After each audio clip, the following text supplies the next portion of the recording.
Hey everyone, so welcome back to my channel. Today we are diving into the essential pencil shading techniques which every artist should know.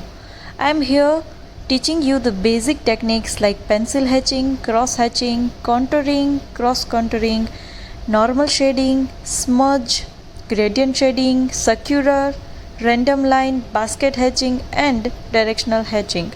So these are the foundations for building form, depth and texture in your drawing. So let's start. Let's start with hatching. Hatching is very simple. You have to use parallel lines to create shading. The closer the lines, the darker the area appears. So keep your lines consistent and evenly spaced for a smooth tone. You can control the pressure for lighter or darker values.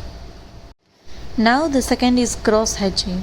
So what you have to do, you have to just draw the lines same as you have done in the simple hatching. Now after the first layer of lines, add another sets that intersect them. This is known as cross hatching. This adds richness and depth to your painting. More layer means more density that will appear perfect for deeper shadows or dramatic contrast. Now let's look at contour hatching. Here you have to add curved lines. These lines follow the form of the subjects like curves of the faces or bend of the muscles. Add curved parallel lines which helps in stimulating a 3D effect. Finally, the fourth one we have is cross contour hatching. This combines the depth of cross hatching with the realism of contour. What you have to do, you have to just apply the contour hatching and then overlay the curved lines in opposite direction.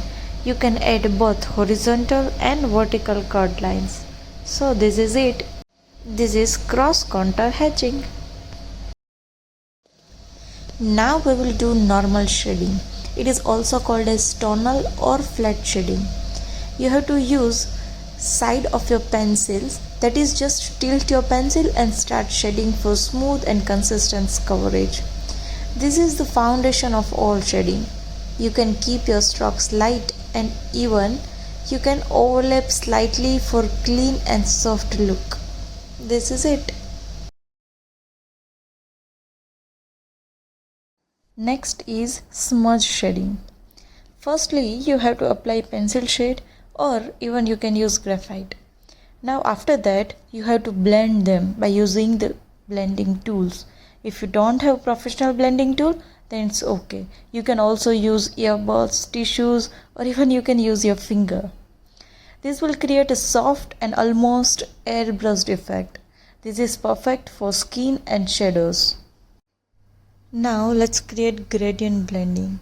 So first of all, start with heavy pressure on one side. Then gradually decrease your pressure to get a smooth transition from dark to light. You can also blend with tissue or stamp for smoother look. This is the key for realistic lighting and volume in your drawings.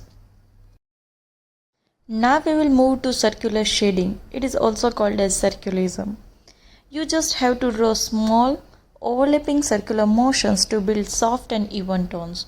You can increase tone gradually by layering the circles. It can be amazingly used for skin textures, soft gradients and realistic surfaces. Keep in mind that motions are light and even. Don't lift the pencil too much, just draw them in a continuous manner. To darken the areas, you can just add more circular layers. This is it.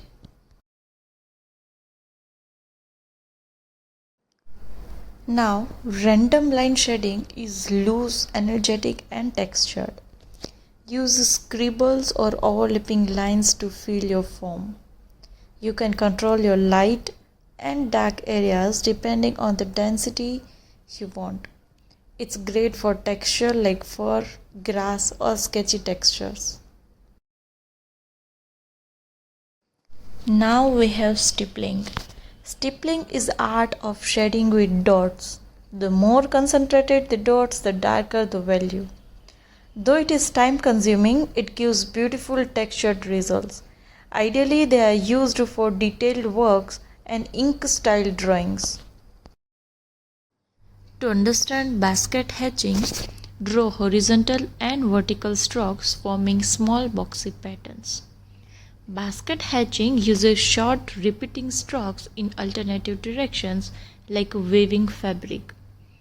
It is a very creative way to suggest texture or stylized shadows.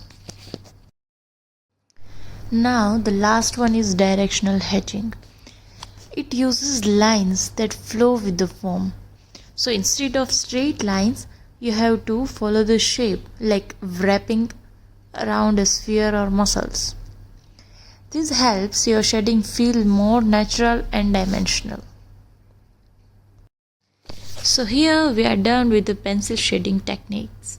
From simple hatching to delicate circulism and bold basket hatching, each technique offers something different. So mix them, experiment and use the right shading style for the mood or material you are drawing. Keep practicing and the more you explore, the better you will get. See you in the next video. Bye bye.